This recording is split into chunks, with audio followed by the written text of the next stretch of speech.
మీకు తెలుసా sanitary pads వీటి గురించి అందరికీ తెలుసు, కానీ తెలుసుకోవాల్సింది చాలా ఉంది. ఒకప్పటి క్లాత్ దగ్గర నుంచి ఇప్పటి శానిటరీ ప్యాడ్స్ వరకు ఎన్నో మార్పులు వస్తున్నాయి. కాలానుగుణంగా మనం కూడా మారుతూ వస్తున్నాం, కానీ మారాల్సిందే. సంవత్సరానికి వీటి వాడకం ఎంతో తెలుసా? అసలు ఈ ప్యాడ్స్ భూమిలో కలవటానికి ఎంత సమయం పడుతుందో తెలుసా?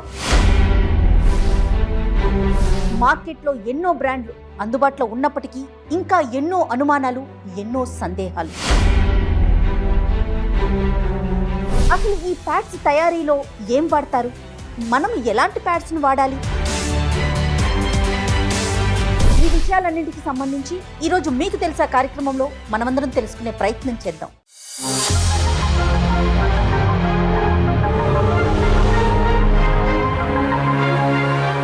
కంఫర్ట్ జోన్లో నుంచి జాగ్రత్త, ఇలా ఉండాలి, లేకపోతే శృతి మించితే చాలా పెద్ద పెద్ద రోగాలు వచ్చేసే స్థితికి వచ్చేసి వాళ్ళ బాడీని వాళ్ళు కేర్ తీసుకోరు. ఫస్ట్ పాయింట్, మిగతా అంతా చూసుకుంటారు, వరల్డ్ మొత్తాన్ని రూల్ చేయగలుగుతారు, కానీ వాళ్ళ బాడీ ఏంటి, వాళ్ళ పరిస్థితి ఏంటి అన్నది ఈ రోజు కూడా వాళ్ళు టైం ఇవ్వరు. ఏంటో మాట్లాడకూడని విషయంగా ఇంత మోడర్న్ కాలంలో 24లో ఉన్నాం మనము. ఇంత కంఫర్ట్ జోన్లోకి వచ్చాము. నాప్కిన్స్ దాటి ఇంకా ముందుకు వెళ్ళి మా చిన్నతనంలో కూడా ఉన్నాయి కేర్ ఫ్రీ లాంటివి, ఒక ప్రత్యేకమైన పేరు ఉన్నవి కనిపించేవి. అప్పుడు అక్కడక్కడ వాడకం కూడా ఉండేది. అప్పుడు దీనికి ఇంత ఖరీదు పెట్టాలన్న ఊహలు కూడా చేసేవాళ్ళం. ఇప్పటికీ ఇలాంటి ఇష్యూ అంటే పీరియడ్స్ వల్ల వచ్చే ఇబ్బందుల్ని డిస్కస్ చేయడానికి కూడా ఇబ్బంది పడుతున్న వారిని చూస్తున్నారా? పీరియడ్స్ అనే కాదు, ఎనీ ఫీమేల్స్ వాళ్ళకు ఉన్న ప్రాబ్లమ్ని చెప్పుకోవడానికి ఇంట్లో వాళ్ళకి చెప్పరు, అటు డాక్టర్ దగ్గరికి తీసుకెళ్ళమని అడగరు, వాళ్ళకి వాళ్ళు రారు. ఒక ప్రోడక్ట్ వచ్చినప్పుడు దాని కాంప్లికేషన్స్ని అంత వైడ్ రేంజ్లో చూడడం కంటే దాని డూస్ అండ్ డోంట్స్ తెలుసుకొనేసి ఇన్నర్ పార్ట్స్ విషయంలో కూడా ఓసిడీని ఫాలో అవుతున్నారు. ఎక్కువ వాష్ చేస్తారు జయ. మజ్జిగ అలాంటి వాటితో కూడా డూస్ చేస్తారు జయ. ఏదైనా కూడా ఎక్కువ గంటలు దేన్నైనా మన శరీరానికి అంటించి ఉంచడం ఎప్పుడూ సేఫ్ కాదు. ఈ ఎపిసోడ్ని స్పాన్సర్ చేస్తున్న వారు మెడిసి హాస్పిటల్స్. నమస్తే రమ్మగారు. నమస్తే జయ. పీరియడ్స్ ప్రతి ఆడపిల్లకి ఈ పదం తెలుసు. చిన్న వయసు నుంచే పీరియడ్స్ మొదలైపోతూ ఉంటుంటే పిల్లలు దాన్ని హ్యాండిల్ చేయటం కానీ, దానికి పడే ఇబ్బందులు కానీ, కేర్ కానీ చాలా అవసరం అనిపించిందండి. చాలా వీడియోస్ మన ఇద్దరం మాట్లాడుకున్నాం, కానీ సైంటిఫిక్గా మాట్లాడితే ఇంకా బాగుంటుంది అనిపించింది రమ్మగారు నాకు. అందుకని ఈరోజు మనతో పాటుగా స్టూడియోలో senior gynaec oncologist doctor Sridevi గారిని ఇన్వైట్ చేశాను. నమస్తే శ్రీదేవి గారు. నమస్తే. నమస్తే. సీనియర్ డెర్మటాలజిస్ట్ డాక్టర్ వినోదిని గారు. నమస్తే వినోదిని గారు. ఎస్, ఒక్కసారి అంటే సైంటిఫిక్గా ఎలాంటి ఇబ్బందులు ఉంటాయి, ఎలాంటి ప్యాడ్స్ని వాడాలి, ముఖ్యంగా పిల్లలు ఎలాంటి జాగ్రత్తలు తీసుకోవాలి, ఈ అంశాల గురించి మనం ఒక్కసారి డిస్కస్ చేద్దామండి. రమ్మగారు, అసలు ఏం చేసేవారు ఇదివరకు రోజుల్లో? అంటే ఆ జనరేషన్లో ఇలాంటి ప్యాడ్స్ లేవు కదండి. అసలు అప్పుడు పద్ధతులు ఎలా ఉండేవి, ఎలా మెయింటైన్ చేసుకునేవారు? ఇది 10 సంవత్సరాల వయసు నుంచి 50 ఏళ్ళ దాకా, దాదాపుగా 40 సంవత్సరాల సుదీర్ఘ ప్రయాణం. పాతకాలంలో అయినా ఇప్పుడైనా కొంచెం అటు ఇటుగా ఇదే 40 ఇయర్స్ ఎవరికైనా తప్పదు కదా. అప్పుడంతా వస్త్రం క్లాత్ తోటే మేనేజ్ అయ్యేది. అయితే అప్పుడు కూడా ఏవో ఇన్ఫెక్షన్స్ వచ్చినాయని ఎవరో ఒకళ్ళకి రేర్గా ఎవరో ఒకళ్ళు, క్రమంగా అవకాశాలు పెరిగినాయి కదా, టెక్నాలజీ పెరిగింది, అవసరాలని బట్టి రకరకాల ఉత్పత్తులు వచ్చినాయి. మా చిన్నతనంలో కూడా ఉన్నాయి కేర్ ఫ్రీ లాంటివి, ఒక ప్రత్యేకమైన పేరు ఉన్నవి కనిపించేవి. అప్పుడు అక్కడక్కడ వాడకం కూడా ఉండేది. అప్పుడు దీనికి ఇంత ఖరీదు పెట్టాలన్న ఊహలు కూడా చేసేవాళ్ళం. దానివల్ల ఏమవుతుంది అనేది ఆనాడు ఆలోచన ఉండేది కాదు. అవకాశం దొరికిందని వాడుకునేవాళ్ళం. ఈ వాడకాల్లో ఏంటంటే అప్పుడప్పుడు శానిటరీ నాప్కిన్స్ వాడకం వల్ల వస్తున్న ఇబ్బందులు అనేది ఒక కాలం లాగా అక్కడక్కడ చదువుతుంది. అంటే ఎట్లా అయిపోయిందంటే రమ్మగారు, కంఫర్ట్ జోన్లో నుంచి ఎలాంటి జాగ్రత్తలు తీసుకోవాలి అనే సిచ్యువేషన్కి వచ్చేసింది. నాపీ ర్యాష్ రాదు చిన్నపిల్లలకి, అలాగే వీటి వల్ల కూడా వస్తాయి. కానీ డాక్టర్ల దగ్గరికి వెళ్ళకుండా అలాగే చస్తూ బతుకుతూ ఇప్పటికీ చాలా మందే ఉంటున్నారు. అంటే ఇవి వాడడం వల్ల ఏ రకమైన సైడ్ ఎఫెక్ట్స్ వస్తాయని కానీ అది ప్రపంచానికి పెద్దగా తెలియనివ్వకుండా, దీన్ని ఎలాగో పీరియడ్ అనేది ఒక దాచేలాంటి విషయమే, దాన్ని ఓపెన్గా మనం ఇవాళ కూర్చుని మాట్లాడతాం. కానీ ఎప్పటికప్పుడు ఆలోచిస్తాం, ఇది మాట్లాడాలా వద్దా, ఇది అసలు డిస్కస్ చేయకూడని మ్యాటర్ అనిపిస్తుంది. గోప్యంగా ఉంచుకునే విషయం కదా. చాలా మంది వీటి వల్ల సమస్యలు వచ్చినా చెప్పరు. ఏదైనా పెద్దవాళ్ళ దగ్గర 2-3 దగ్గర మాట్లాడితే డాక్టర్ దగ్గరికి వెళ్ళండి అని ఎంకరేజ్ చేసి, గైనకాలజిస్ట్ దగ్గరికి వెళ్ళడానికి ఈ విషయంగా సిగ్గుపడే వాళ్ళు ఇప్పటికీ ఉన్నారు. అవునండి. శ్రీదేవి గారితో మాట్లాడదాం. ఏం శ్రీదేవి గారు, అంటే ఇప్పుడు రమ్మగారు అంటున్నట్లుగా ఇప్పటికీ ఇలాంటి ఇష్యూ, అంటే పీరియడ్స్ వల్ల వచ్చే ఇబ్బందుల్ని డిస్కస్ చేయడానికి కూడా ఇబ్బంది పడుతున్న వారిని చూస్తున్నారా? డెఫినెట్లీ చూస్తున్నామండి. ఓన్లీ పీరియడ్స్ అనే కాదు, ఎనీ ఫీమేల్స్ వాళ్ళకు ఉన్న ప్రాబ్లమ్ని చెప్పుకోవడానికి ఇంట్లో వాళ్ళకి చెప్పరు, అటు డాక్టర్ దగ్గరికి తీసుకెళ్ళమని అడగరు, వాళ్ళు రారు. ఫ్యామిలీ మెంబర్స్తో కూడా డిస్కస్ చేయరు. తల్లికి కానీ నెక్స్ట్ అంత షై ఇది అట్మాస్ఫియర్. ఇంకొకటి వాళ్ళకి ఎడ్యుకేషన్ ఈ పరంగా లేదు. వీళ్ళకి ఈ రకమైన ఎడ్యుకేషన్ లేకపోయినా ఎడ్యుకేటెడ్ లేడీస్ కూడా వీటిని డిస్కస్ అవును, బాగా ఎందుకు చదువుకున్న అంటే వాళ్ళు, ఉద్యోగస్తులు కూడా వాళ్ళకి టైం లేక కాదు, వాళ్ళ మైండ్ దాని మీద పెట్టక వాళ్ళ బాడీని వాళ్ళు కేర్ తీసుకోరు. First point. మిగతా అంతా చూసుకుంటారు, వరల్డ్ మొత్తాన్ని రూల్ చేయగలుగుతారు, కానీ వాళ్ళ బాడీ ఏంటి, వాళ్ళ పరిస్థితి ఏంటి అన్నది ఈ రోజు కూడా వాళ్ళు టైం ఇవ్వరు. కంఫర్ట్ జోన్లో నుంచి జాగ్రత్త, ఇలా ఉండాలి, లేకపోతే శృతి మించితే చాలా పెద్ద పెద్ద రోగాలు వచ్చేసే స్థితికి వచ్చేసి అసలు ఎలాంటి కేర్ తీసుకోవాలనే పరిస్థితికి వచ్చేసాం కదా. ఏంటంటే ఇది మేడం గారు చెప్పినట్లు ఈ ప్యాడ్స్ అనేవి వీళ్ళ జనరేషన్ కాదు, ఇంకా ముందు నుంచి ఉన్నాయి. 1888లోనే జాన్సన్ అండ్ జాన్సన్ కంపెనీ వాళ్ళు రీసెర్చ్ చేశారు. ఓకే, అప్పటి నుంచి కూడా వాళ్ళు కొన్ని 1888. ఓకే. సో అప్పటి నుంచి అది ఇట్లా డెవలప్ అవ్వుకుంటూ దాంట్లో అంటే కంఫర్ట్ దాని మీద ఎక్కువ ఇది చేశారు. మీరు అన్నట్లు కంఫర్ట్ ఎంత ఎక్కువ అబ్జర్వ్ చేసుకోగలుగుతుంది, అండ్ అల్ట్రా థిన్ అని ఇవాళ చాలా రకాలు వచ్చేసినాయి, అవుతూ వచ్చినాయి. కానీ అందులో వాడే కెమికల్ వల్ల, అందులో వాడే మెటీరియల్ వల్ల సైడ్ ఎఫెక్ట్స్ ఏమైనా ఉంటాయా అన్నది ఒక లిమిటెడ్గానే చూసుకుంటూ వచ్చారు. ఇంకా నెక్స్ట్ బెటర్మెంట్ ఏంటి అని మనం చూసుకుంటూ పోతుంటే మనం అది బయట డిస్పోజబుల్ ఎలాగా, ఓకే, డిస్పోజ్ చేయటం ఎలాగా, డిస్పోజ్ చేసింది అది ఎప్పటికీ డిగ్రేడ్ అవుతుంది. అది కూడా మనకి ఎకో సిస్టమ్ కూడా ఇంపార్టెంట్. ఎకో సిస్టమే ఇంపార్టెంట్, అదే కదా కావాలి. ఏమి అడ్వర్టైజ్మెంట్ చేస్తారంటే క్లాత్ వాడతారు, అది మంచిది కాదు, ఇది చాలా మంచిది. అంటే క్లాత్ కంటే ఇది బెటర్గా ఉండటానికి ఇది ఏముంది ఇందులో అనేది అయితే మనకు తెలీదు. అబ్జార్ప్షన్, తడి లేకుండా ఉండటం అనేది. అలా అని కూడా కాదు మేడం. అంటే క్లాత్లో ఏంటి అంటే పూర్వకాలంలో వాడిన క్లాతే వాడుకుంటూ దానికి ఈ లిమిట్ తర్వాత తీసేయాలి అన్నది లేకుండా అదే వాడుతూ దాంట్లో బ్యాక్టీరియల్ గ్రోత్ ఇవన్నీ కూడా. శ్రీదేవి గారు అనేది ఏంటంటే వాష్ చేయటం కానీ, లేకపోతే ఎండబెట్టడం కానీ, ఇలాంటి చోట ఇబ్బందులు ఉన్నాయి అనుకోండి, ఫంగస్ ఇన్ఫెక్షన్స్ రావడానికి అవకాశం ఉంది. రైట్. వినోదిని గారు, మీరేమంటారు? అంటే సో క్లాత్ యూస్ చేసినప్పుడు సరైన జాగ్రత్తలు తీసుకోకపోవటం, దాన్ని హైజీన్గా ఉంచుకోలేకపోవడంతో ప్యాడ్ దాకా, అంటే ఇది కొంచెం కంఫర్ట్ జోన్ ఎక్కువే, నెక్స్ట్ లెవెల్ అనుకోవాలి మనం ఇప్పుడు వాడే ప్యాడ్స్. దీని దాకా వచ్చేసరికి మీకు స్కిన్కి సంబంధించి ఎలాంటి ప్రాబ్లమ్స్ని చూస్తామండి మనం? శానిటరీ నాప్కిన్స్లో కూడా ప్రాపర్గా యూజ్ చేయకపోతే స్కిన్ ప్రాబ్లమ్స్ వచ్చే అవకాశం కూడా ఉంది. ఎందువల్ల అంటే మీరు అన్నట్లు ఇందాక ఎడ్యుకేషన్ ప్రాపర్గా లేదు. ఇవాళ రేపు ఇంత మోడర్నైజేషన్, ప్రతి ఒక్క దానిలో అప్గ్రేడేషన్ చూస్తారు. ఒక ఎలక్ట్రానిక్ గాడ్జెట్ విషయంలో అయితేనేమి, డ్రెస్సింగ్, అన్నీ, everything, fashion, everything. But basic థింగ్స్లో మాత్రం, బేసిక్ థింగ్ ఏంటి? హెల్త్ కదా. హెల్త్ విషయంలో మాత్రము ఆడవాళ్ళు వెరీ నెగ్లిజెంట్. వాళ్ళ హెల్త్ వాళ్ళు చూసుకోరు, వాళ్ళ ఆడపిల్లల్ని కేరింగ్ కూడా ఎలా తీసుకోవాలో ఈవెన్ పీరియడ్స్కి ముందే ప్రిపేర్ చేయటం కూడా తక్కువే చేస్తున్నారు. ఎందుకు అంటే తన చూసుకున్నా, మా బ్రాంచ్లో చూసుకున్నా కూడా టిల్ డేట్ ఈ రోజుకి చాలామంది పెరీనియల్ ఇన్ఫెక్షన్స్తో, ప్యూబిక్ ఏరియా ఇన్ఫెక్షన్స్తో ఇంతమంది వస్తున్నారు అని అంటే అదొక టబు ఉంది, అందులో డౌటే లేదు. ఎందుకంటే ఇది ఏంటో మాట్లాడకూడని విషయంగా ఇంత మోడర్న్ కాలంలో 24లో ఉన్నాం మనము. ఇంత కంఫర్ట్ జోన్లోకి వచ్చాము. నాప్కిన్స్ దాటి ఇంకా ముందుకు వెళ్ళి ఈ డిస్కులు వచ్చున్నాయి, తర్వాత మెన్స్ట్రల్ కప్స్ వచ్చున్నాయి. ఈ కాలానికి కూడా ఇంకా కాంప్లికేషన్స్తో వస్తున్నాయంటే ఇంకా ఎలాంటి ఎడ్యుకేషన్లో ఉన్నారు వీళ్ళు అనేది అర్థం చేసుకోవచ్చు. ఎలా వస్తుంటాయంటే దీనికి ప్రాపర్ హైజీన్ మెయింటైన్ చేయాలి. దాన్ని రిపీటెడ్గా చేంజ్ చేస్తూ ఉండాలి. హ్యూమిడిటీ ఎక్కువ ఉంటుంది, కొంతమందికి ఓవర్ బ్లీడింగ్ ఎక్కువ ఉంటుంది.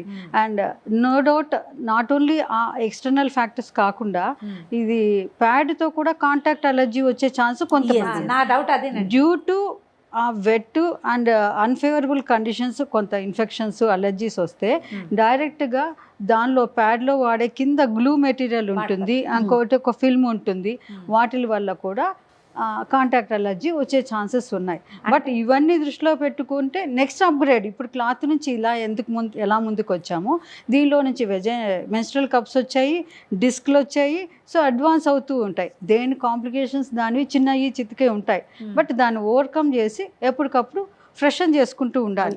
ఇప్పుడు ఏది వాడినా కానీ దాని గురించి కంప్లీట్ అవగాహన ఉండాలి. కానీ శ్రీదేవి గారు, మనము షో స్టార్ట్ అవ్వడానికి ముందు నేను చాలా ఇక్కడ డిస్ప్లే పెట్టాను, మీరు ప్రతి ప్యాకెట్ అబ్జర్వ్ చేశారు. ఎక్కడైనా వీటిలో వాడుతున్నది ఏం వాడుతున్నారు, ఏ కెమికల్ యూస్ చేస్తున్నారు అనేది, ఏ బ్రాండ్ అంటే ఒకటే అని కాదు, ఇక్కడ కూడా కూడా మెన్షన్ చేయలేదు. మళ్ళీ అన్ని FDA అప్రూవల్ అయ్యి వచ్చినవే. ఒక్కసారి చూడండి ఎంత తిన్గా ఉందంటే. అంటే నా క్వశ్చన్ ఏంటంటే, ఇప్పుడు దాంట్లో ఏం వాడారో లేదు, కనీసం ఇన్ని గంటల సేపు మాత్రమే దీని ఉంచుకోవాలి, యూజ్ చేయాలి ఇవ్వగలుగుతారా అండి? మీరైనా చెప్పగలుగుతారా? ఇస్తాము. ఇప్పుడు మన దగ్గరకు వచ్చినప్పుడు, మన దగ్గరికి ఎలా రావాలి, కాంప్లికేషన్స్ వచ్చినప్పుడు వస్తారు. అంతేగాని స్కిన్ కేర్ రొటీన్ కి పిల్లలు మెచ్యూర్ అయ్యే ముందు గైడ్ లైన్స్ తీసుకోవడానికి ఎవరు రారు. ఒకసారి ఆ ప్యాడ్ చూడండి, ఇది చాలా థిన్ గా, చాలా సాఫ్ట్ గా. మార్కెట్ లో మనకి ఎంత బాగా కనిపిస్తున్నాయి అంటే ఇప్పుడు ఇలా చూడంగానే మనం ఇట్లా తీసుకొని this is the best thing we use అని, కానీ ఇది బెస్ట్ థింగే కాదని నేను అనను, కానీ అది ఎంతసేపు వాడాలి, ఎంతసేపటికి చేంజ్ చేయాలి, and what are the measures to be taken, and మీ ఫ్లో ఎంత ఉంది, అదొక పాయింట్ కదా. అదొక పాయింట్ కదా. ఇప్పుడు ఫస్ట్ డే ఫ్లో తక్కువ ఉండొచ్చు, సెకండ్ డే ఎక్కువ ఫ్లో ఉండొచ్చు, థర్డ్ డే క్లాట్స్ పడచ్చు, ఫోర్త్ డే ఏం కనిపించకపోవచ్చు. సో అవన్నీ ఇప్పుడు pads not only for menstrual సైకిల్కే వాడట్లేదు, కొంతమందికి యూరినరీ ఇన్కాంటినెన్స్ ఉండి కూడా కొంచెం వాళ్ళు కూడా వాడుతున్నారు, కొంచెం లీకేజ్ ఉంది అన్న వాళ్ళు కూడా ప్యాడ్స్ వాడుతున్నారు, ఎక్కువ లీకేజ్ ఉంటే డైపర్స్ వాడుతున్నారు. అండ్ డైపర్స్ అది ఇంకో సమస్య అది. సో మీరు డైపర్స్ అంటే ఒక విషయం చెప్తాను, ఇప్పుడు పిల్లల కోసం స్పెసిఫిక్గా డైపర్స్ లాగా ప్యాడ్స్ వచ్చినాయి చిన్న పిల్లలకి, sanitary napkin same as it is, అలాగే ఉంటుంది, just like diaper. Panty use చేయకుండా దీన్ని యూస్ చేసేయచ్చు, కానీ దీని థిక్నెస్ కానీ ఇది ఒక్కసారి చూడండి మ్యామ్. అంటే ఇది ఎంత క్వాలిటీ ఉందనేది తెలీదు, కానీ చిన్న పిల్లలు అనేసరికి ఏం ఆలోచిస్తాము, వాళ్ళకి వీలుగా ఉంటుంది. యూరినరీ ట్రాక్ట్ ఇన్ఫెక్షన్స్ బాగా వస్తున్నాయి. ఇప్పుడు టంపోన్స్ కూడా వాడుతున్నారు కదండి, మెన్స్ట్రల్ కప్స్, టంపోన్స్ ఇవన్నీ. సో అవన్నీ వాడేటప్పుడు దాని గురించి కంప్లీట్గా డాక్టర్ దగ్గర తెలుసుకొని వాడితే బెటర్. అది అడ్వర్టైజ్మెంట్స్లో చూసేసి ఇక్కడ చూసేసి దాని మీద చదివేసి ఇన్స్ట్రక్షన్స్ చదివేసి పెట్టేసుకోవడం అట్లా కాకుండా డాక్టర్ దగ్గరికి వెళ్ళి, నా స్కిన్, ఇప్పుడు మీరు డెర్మటాలజిస్ట్ ఉన్నారు, మీ దగ్గరికి వచ్చి ఒకసారి అడిగి ఆ స్కిన్ ఫస్ట్ టైం ఎట్లా వాడాలి అని తెలుసుకొని, ఆ వాడిన తర్వాత కూడా ఒక సైకిల్ తర్వాత మళ్ళీ మిమ్మల్ని కలిసి ఇది ఎట్లా ఉంది ఎక్స్పీరియన్స్, ఇది నాకు ఇట్లా ఉంటుంది, ఈజ్ ఇట్ ఓకే, అది కరెక్టా కాదా, ఏది సూటబుల్, ఇప్పుడు ఇది వాడితే ఏది అప్గ్రేడ్ అయింది, ప్రజెంట్ ఏది బాగా నడుస్తుంది, మా పిల్లలకి ట్యాంపూన్ పెట్టాలా, వీఆర్ కన్ఫ్యూజ్డ్ అని ఒక్క పేషెంట్ కూడా రారు. ఇప్పుడు యాంటీనేటల్కి ఎలా అయితే వస్తారో అలాగా బిఫోర్ ప్యూబర్టీ ఎవరైనా గైనకాలజిస్ట్ని కానీ డెర్మట్ని కానీ కన్సల్ట్ చేయాలి, దాని గురించి అవగాహన. ఎందుకంటే మదర్లు యూజ్ చేసే టైంకి ఇప్పటికి ఒక జనరేషన్ గ్యాప్ వచ్చేసింది కదా. ఇంకొకటి ఏంటి అంటే, ఇప్పుడు గైనకాలజిస్ట్ దగ్గరికి వచ్చినప్పుడు మేమేం చెప్తాము, ఈ వాడితే సేఫ్ అమ్మ, ఈ వాడితే ఇట్లాగా, ఇట్లా వాడాలి, ఇంతసేపు వాడాలి, ఇంతసేపటికి చేంజ్ చేయాలి, నువ్వు ఈ ఎక్స్పీరియన్స్ అవుతే దానికి ఇది చేయాలి అని చెప్తాం. అదే కనుక ర్యాషెస్ కానీ స్కిన్ చేంజెస్ కానీ కనపడితే, ఇచ్చింగ్ కనపడితే, అట్లా కనపడితే మీ దగ్గరకు వచ్చి డెర్మటాలజిస్ట్ని కన్సల్ట్ చేస్తానిలో తప్పులేదు. అది తెలుసుకుంటే బెటర్ లైఫ్ ఉంటుంది, బెటర్ హైజీన్ ఉంటుంది, హెల్దీ లైఫ్ స్టైల్ ఉంటుంది కదా. ఇట్లా చేసుకుంటూ and at the same time tampon miss అయ్యింది అని కూడా వస్తారు కొంతమంది. వెళ్ళిపోతాయా లోపలికి, అది పడిపోయినా వాళ్ళకి తెలియదు, ఒక్కోసారి తీసేయటం మర్చిపోతారు. తీసేస్తాం మర్చిపోయినప్పుడు ఈ టాక్సిక్ షాక్ సిండ్రోమ్ అనేది ఒకటి వస్తుంది, ఎస్టాబ్లిష్ అవుతుంది. ఎస్టాబ్లిష్. ఎలాంటి ప్రాబ్లం వస్తుందండి? మొత్తం అక్కడంతా పస్చులర్ లీజన్స్ అన్నీ వచ్చేస్తాయి.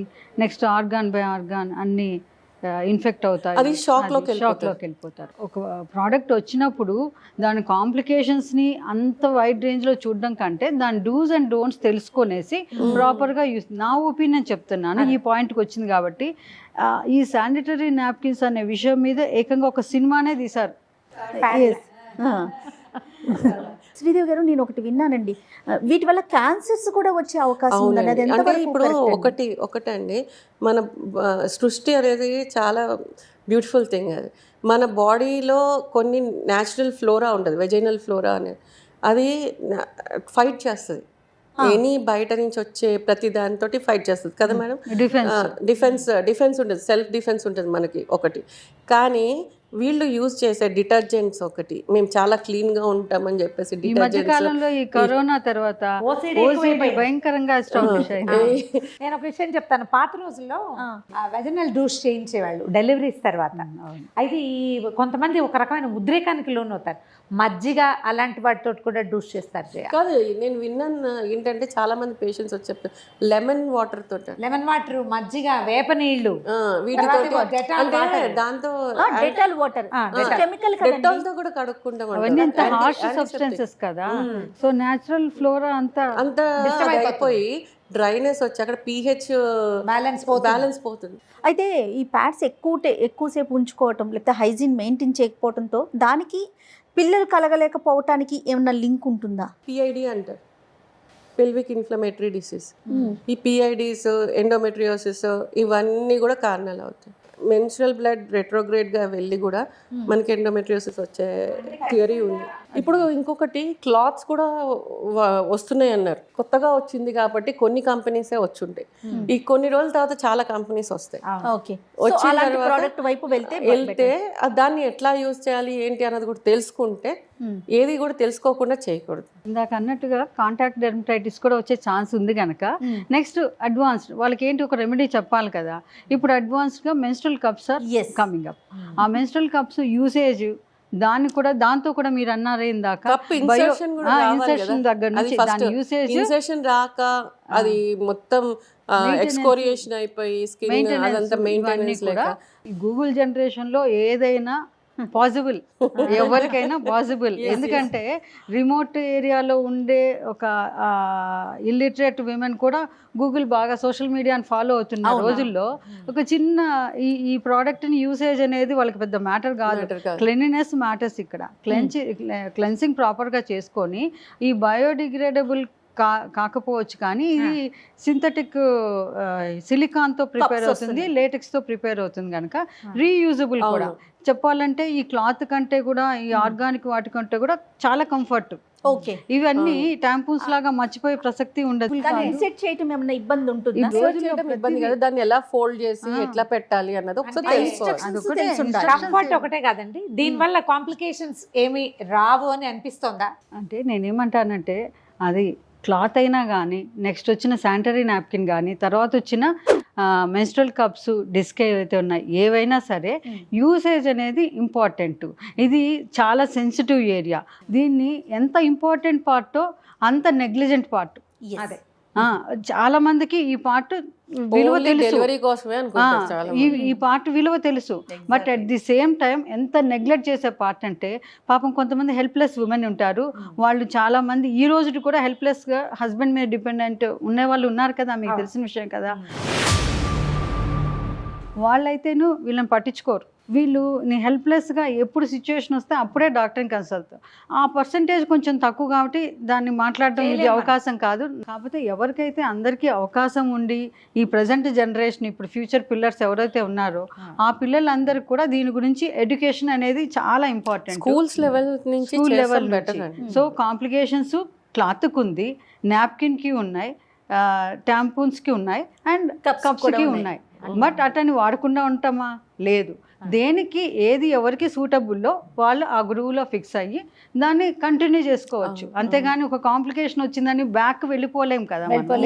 అది అనేది ఇంకొకటి అండి, గవర్నమెంట్ కూడా ఒక రూల్ పెట్టాలి ఏంటంటే ప్రతి స్కూల్లో ఒక గైనకాలజిస్ట్ ఆర్ డెర్మటాలజిస్ట్ ఉండాలి. కనీసం నేను ఎప్పుడు బాధపడేది వాష్రూమ్స్, టాయిలెట్స్ ప్రాపర్గా ఉండటం అనేది Correct. అన్నిటికంటే ఫోర్మోస్ట్ థింగ్. అంటే మనకు yes. టెక్నాలజీ కంటే ముందు ఈ పిల్లలు ఎందుకు ఆపుకుంటున్నారు వెళ్లకుండా, చేంజ్ చేసుకోకుండా అంటే అది టాయిలెట్ సరిగ్గా clean గా టాయిలెట్స్ లేకపోవడం. లేకపోవటం. నేను ఒక డాక్టర్ ఎందుకు అంటున్నాను అంటే పిల్లలకి ఆ షైనెస్ అప్పటి నుంచి పోతుంది. కొన్ని స్కూల్స్ని రిక్వెస్ట్ చేసి నేను వెళ్ళిన రోజులు ఉన్నాయి. And orphanages Yes. అది I'm వెళ్ళి very happy for తీసుకొని చెప్పి చేసిన రోజులు, వాళ్ళతో కూర్చుని పిల్లలతో వాళ్ళతో ఆడుతున్నట్లు ఆడి మాట్లాడి వాళ్ళకి ఇంట్రెస్ట్ క్రియేట్ చేసి నెక్స్ట్ టైం నేను వచ్చేసరికి వాళ్ళు ఎదురు చూస్తుండేది అట్లా చేసుకుని చేసిన రోజులు ఉన్నాయి. మీరేం చెప్తారు రమ్మగారు? ఇప్పుడు వినోదిని గారు ఒక వ్యాలిడ్ పాయింట్ చెప్పారు. ఏదైనా టాయిలెట్స్ మూలాల దగ్గర నుంచి కూడా మనం స్టార్ట్ మార్చుకురావాలి. చేస్తే మనం ఎప్పుడు చెప్పే పాయింట్ అది, Yes. బేసిక్ థింగ్స్ ని వదిలిపెట్టకూడదు. ఒకవేళ క్లాత్ వాడినా లేదా నాప్కిన్స్ వాడినా, టైంపూన్స్, ఇప్పుడు అవకాశాలు వచ్చినాయి కాబట్టి మెన్స్ట్రువల్ కప్స్, ఏదైనా కూడా ఎక్కువ గంటలు దేన్నైనా మన శరీరానికి అంటించి ఉంచటం ఎప్పుడూ సేఫ్ కాదు. పాత రోజుల్లో కూడా మార్చుకునే and at the same time panties okay. Panties కూడా టైం టు టైం మార్చుకోవాలి. మార్చుకోవాలి. అండ్ అవి కూడా టైట్ గార్మెంట్స్ ఉండకూడదు. అండ్ కాటన్వి ఎక్కువగా ఉంటే బెటర్. మంచిది. ఇప్పుడు కొంచెం కమర్షియల్గా ఉండేవి అట్లా వాడతారు, కానీ వాటిల్లో ఎంత ఎయిరేట్ అవుతుంది, ఎంత బ్రీదబుల్ థింగ్స్ ఉంటుంది, అది చాలా ఇంపార్టెంట్. నాప్కిన్స్ గురించి మాట్లాడదామని అంటే ఏముంటుంది నాప్కిన్స్, ఇది ఇప్పుడు వచ్చిన ప్రోడక్ట్ కాదు కదా అని అనిపించింది. కానీ నాకు డే టు డే ప్రాక్టీస్లో ఇన్ని కాంప్లికేషన్స్తో వస్తున్నారు కాబట్టి ఓపెన్గా ఇది ఒక డిస్కస్ చేస్తే చేస్తేనే అట్లీస్ట్ కొంతమంది పీపుల్ కన్నా మనము ఎడ్యుకేట్ చేసిన వాళ్ళు అవుతామని అంటే అనిపించింది. ఇప్పుడు పీరియడ్ హెల్త్ ఉంటేనే జనరల్ హెల్త్ బాగుంటుంది కాబట్టి వచ్చే కాంప్లికేషన్సే కాదు, జనరల్గా ఏమన్నా కాంప్లికేషన్స్ ఆ వెజైనల్ ఏరియాలో వచ్చే కాంప్లికేషన్స్ ప్రజలకు కొంచెం వెళ్తాయి విమెన్కి అని ఒక చిన్న ఆశగా అనిపించింది నాకు. హైడ్రేషన్ బాగుండాలి, హైజీన్ బాగుండాలి, యూసేజ్ బాగుండాలి, తెలిసి యూరినరీ రిటెన్షన్ ఉండకూడదు. ఈ 4 మీద డిపెండ్ అయి ఉంటే ఏబిసి అంటారు. ఏ అంటే ఎయిర్ బ్యారియర్, కొంచెం ఆ ఏరియానంతా బ్యారియర్ చేసి కొంచెం పెట్రోలియం జెల్, సి ఈ క్లీన్లీనెస్, ఇవన్నీ కనుక మెయింటైన్ చేస్తే ఎవరైనా సిస్టమ్ని ప్రాపర్గా మెయింటైన్ చేయాలి. రైట్ అండి. Thank you so much Sridevi గారు అండ్ వినోదిని గారు. థ్యాంక్ యూ సో మచ్ రమ్మ గారు. నమస్తే. నమస్తే. ఇది ఈ వారం మీకు తెలుసా. మరో ఇంట్రెస్టింగ్ టాపిక్తో మళ్ళీ కలుద్దాం. నమస్తే. అత్యాధునికమైన టెక్నాలజీతో ఫెర్టిలిటీ ట్రీట్మెంట్ అందిస్తోంది మెడిసి IVF.